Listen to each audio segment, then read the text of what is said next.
Why men cheat. These are the top three reasons. And most people are surprised because it's not always because they're unhappy at home. Research shows these are the top three reasons men cheat. Number one, as many of you guessed, is probably sexual variety. It's not probably, it's definitely sexual variety.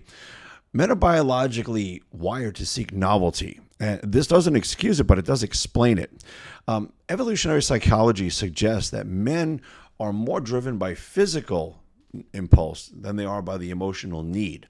And this goes all the way back to the caveman days where, you just it's biologically wired and it's primal to wired in men to just procreate, to spread our seed, if you will. Again, this doesn't explain it, but it is embedded in us. Now, number two is the ego boost. A lot of men cheat simply because they want to feel desirable again. I mean, when they feel ignored or disrespected or anything like where they become invisible, attention to someone like that is like oxygen. They need it. And a lot of men, maybe they're being ignored at home. Maybe their relationship started out well and now it's not, and they're just not being paid attention to. So, just like a woman in a situation like that, men also seek and desire attention. Number three is the emotional disconnection. Now, yes, men do feel emotional pain.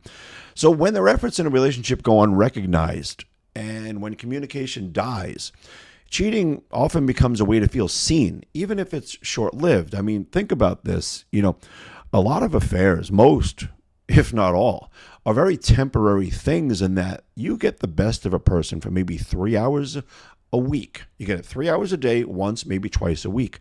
So you get that best version of that person. You're not seeing that person when, things at work aren't going well or things at home aren't going well.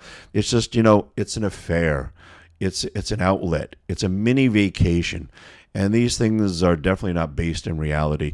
But, it's just enough to keep somebody feeling like someone wants them. Now, keep in mind, none of these things that I've mentioned are, justified. They're not. I'm not justifying cheating in any way. This is merely to expose or to convey to you the top three reasons men cheat. And in this series, we'll move on to the top three reasons women cheat and get more and more into all this to explore the psyche of people and men and women and why they cheat.